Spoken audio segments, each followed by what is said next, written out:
الحمد للہ رب العالمین۔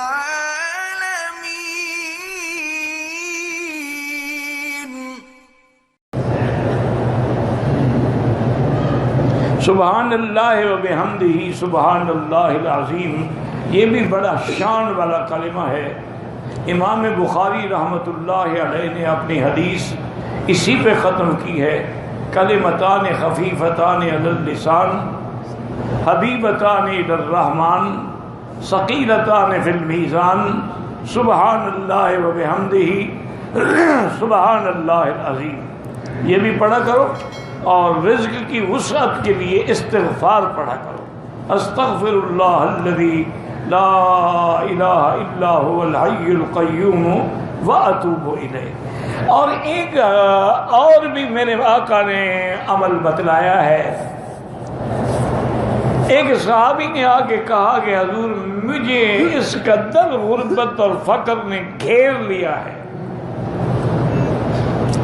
میں جو بھی کام کرتا ہوں فیل ہو جاتا ہے۔ تو حضور نے فرمایا ایسا کرو کہ جب تم دکان میں داخل ہو اور دروازہ کھولو تو وہاں کہا کرو السلام علیکم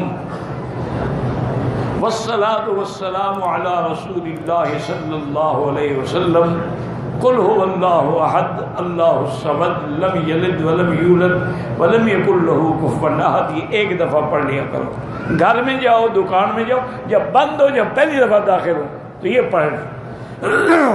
صحابی فرماتے ہیں کہ میں نے جب عمل کیا، چند دن گزرے کہ میں تو اپنے علاقے کا سب سے بڑا امیر کبیر بن گیا۔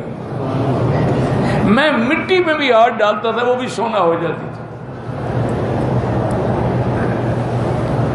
پر یہ ہے مشکل کہ آدمی قرآن حدیث کے وظیفے نہیں پڑھتا۔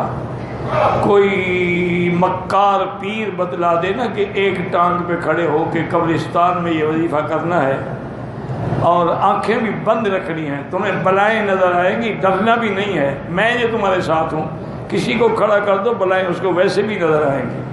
قبرستان ہو، ٹانگ ایک ہو، چکر آئے گا، بلائیں نظر نہیں آئیں گی تو کیا ہوگی؟ اس میں کون سی پیر کی پیری ہے؟